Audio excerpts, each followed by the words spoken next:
Hello mga kalonger.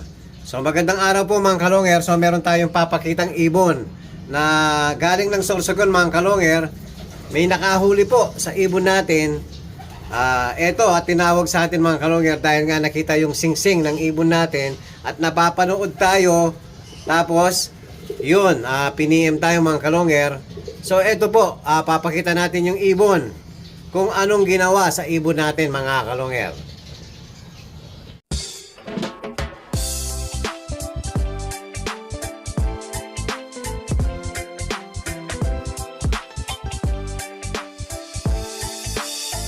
Ibang klase yung galing kapag sinabing si long hair. Sa kalapati niya ay bibilib ka. Swabe yung dating, ibong merong linyada. Mga linyadang hindi basta-basta, malayo na ang narating. Kinilusan di puro salita, kaya kilalang magaling. Sa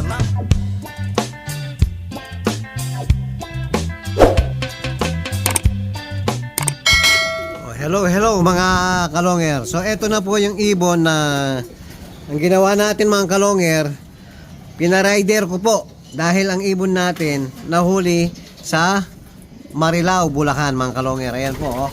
So ang problema, hindi na natin malalaban yung ibon natin dahil nga ayan, tinistis po ang pakpak. Yung ibon natin mga kalonger, ayan oh. Ayan, nakatistis na po ang pakpak. Ayan, hindi na natin malalaban yung ibon natin. Nakukunin natin yung ibon mga kalonger at papakita natin ng mas malapitan. O, tapos mga kalonger, bukod doon, meron tayong good news. May bumalik tayo ngayon. Ayan, oh. Ayan, si 7-4. Yung nadakit sa Cavite dati nung inakay siya mga kalonger. Yan, pupo niya po yung pangit na pupo, oh. So nadagit ito nung inakay siya sa Cavite. Yun, tinawag din sa atin dahil nakita nila yung ring. Dahil nga yung mga viewers natin, kabisado po nila yung mga video natin at nakita nila yung ring. Yan, pinipm po sa atin mga kalonger. So pinasundo ko rin to ng Lalamove. At ngayon, live bird sana to mga kalonger. So kababalik lang ngayon. Kahapon, may bumalik sa atin na isa lang. Ito po mga kalonger. So maghapon po kahapon, isa lang ang bumalik. So ngayon may bumalik tayong isa na naman. Ito yung ibon. Yan, swerte tayo. Makakahabol pa sa basketing sa Thursday mga kalonger. Bali 2 days na lang po, basketing na. So sana ma-recover natin yung ibon. Ayan, papakainin natin at ibigyan natin ng vitamin. Yan, kababalik lang po ng ibon natin mga kalonger. So unahin ko muna na ipakita yung tinistis ang pakpak. Ayun, kukunin natin yung ibon mga kalonger. Oh, hello mga kalonger. So ito po, hawak-hawak na po natin yung ibon na nahuli natin. Ibon na nahuli nila sa Marilao, Bulacan mga kalonger. Ayan po, oh. Wala nang chance yung ibon natin na malaban pa natin. So, ang tinistis na pakpak, 2, 4, 6, 7. Ayan. Magkabilang pakpak, mga kalonger, oh. O, ayan po. Ayan, wala nang chance yung ibon natin. Ayan, oh. Sayang. Sayang, sana masasakay pa natin sa Katbalogan. So, galing to, mga kalonger, galing ng Sorsogon. Ayan, tistis na yung pakpak mo. Hindi ka na pwedeng ilaban. So, napakaganda pa naman ang lahi nito, mga kalonger. So, yung tatay nito, kapatid ni Lady Maasin, mga kalonger. Tapos, yung nanay, kapatid ni Javier Clacker. Bali po ang nasa OLR natin na rank 1, mga kalonger. Kapatid, hindi, pinsan nito mga kalonger. Ayan mga kalonger, oh. Sayang. Ngayon mga kalonger, ito nga, daming nagtatanong sa atin, mga available nating ibon. So sobrang dami na po. Maraming salamat sa lahat ng nagtiwala. So sobrang dami na po ang bumili sa atin at ang dami pa po nag-i-inquire sa atin mga kalonger. Ito, nagdadalawang isip tayo ngayon kung pang-out natin o pang-breeder natin. Yan, dahil nga napakaganda ng lahi ng ibon na to mga kalonger. Yun nga, bali pinsan niya yung number 1 natin sa OLR ngayon mga kalonger. O, dahil nga yun, tatay niya, kapatid ni Maasin, ang nanay niya, kapatid ni Javier Clacker. Yan. Papakita naman natin yung bumalik nating ibon ngayon mga kalonger, galing din ng Sorsogon. So, kukunin ko muna mga kalonger. So, ito yung kababalik lang ngayon mga kalonger, ayan. Yan, black check mga kalonger. Mga Kuipers Japan. So yung kanina mga kalonger, Kuipers Japan din po yung tinistis ang pakpak. So halos po lahat ng ibon natin laging may dugong Kuipers Japan dahil sila po ang siguradong bloodline natin na makukunat. Yan. Pagmasdan nyo po mga kalonger, kung nanonood kayo lagi ng vlog ko, hindi po nawawala ang Kuipers Japan mga kalonger. Madalang po mawala sa ano natin sa mga linyada natin. Lahat ng pumapasok na ibon mga kalonger, mga bagong ibon sa akin, pag magkocross ako, dadaan lahat sila sa Kuipers Japan mga kalonger. Dahil yun po yung mga sigradong bloodline natin. Ito, masasakay pa natin, mahahabol natin, yan o.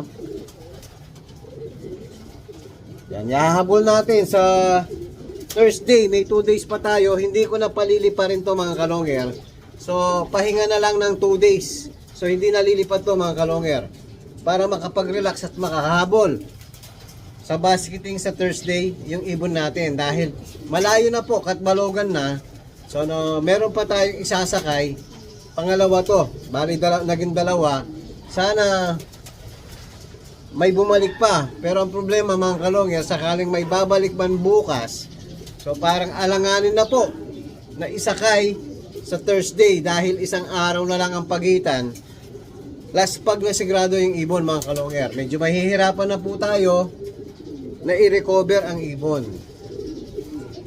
Ayan, sayang na sayang yung isang tinistis na ibon. Yan, at least nakabalik tong ibon natin to mga kalonger. Yan, isa sa mga magagaling na bloodline natin. So, Kuipers Japan po, mga kalonger. Ang nanay, ang tatay, Kuipers Japan. Ang nanay, Button Bird, Kuipers Japan din. Kapatid ni Solo-Sola Javier Clacker. So, kalahati nito, Solo-Sola din ang bloodline, mga kalonger. Ayan, mga kalonger, papakainin muna natin yung mga warriors natin. Ito, bibigyan muna natin ng vitamin para makahabol yung mga ibon natin. So, papainumin ko muna ng mga vitamin mga kalonger. Yan mga kalonger, magpapainom na po tayo ng Lumbaron at saka Victory. So, lahat po sila buo na po ang iinumin. Yan, isang Lumbaron. So, Tuesday po ngayon mga kalonger.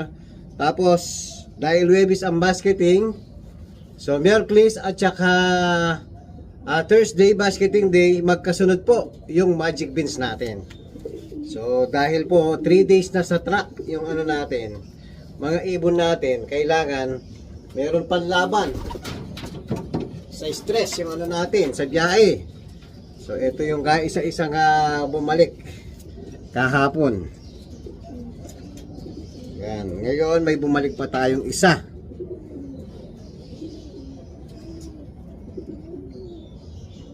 Yan. Pasensya na kayo. Medyo late na naman.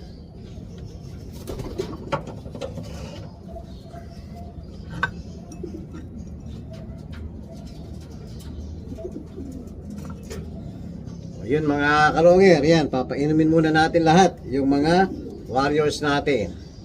Yun. Martis po. Lumbaron at Victory mga kalongger. After ng magpainom vitamin, papakainin na po natin yung mga warriors natin. Ayan mga kalongger, pinapakain na po natin yung mga warriors natin na tira. Ayan, medyo na late po. Pasensya na sa mga warriors natin. Ayan, para makabawi po mga kalongger. 2, 4, 6, 7. 7 na lang sila rito. So kasama pa si 1 foot at saka yung tinistis ang pakpak mga kalongger.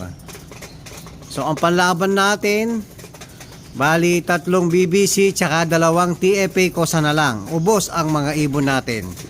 So hindi natin talaga hawak ang panahon mga kalongger. Sayang yung mga live natin. So pare-parehas naman po, pair naman po ang laban. Lahat po tayo nawalan po halos. Tig isa, 2 na lang ang mga bumalik mga kalongger.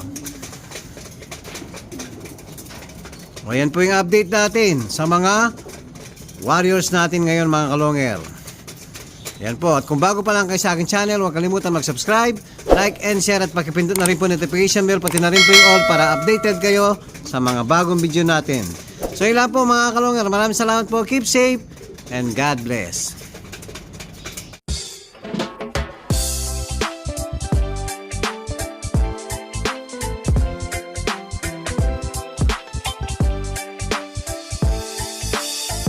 Ibang klase yung galing kapag sinabing si long hair. Sa kalapati niya ay bibilib ka. Swabe yung dating, ibong merong linyada. Mga linyadang hindi basta-basta, malayo na ang narating. Kinilusan di puro salita, kaya kilalang magaling.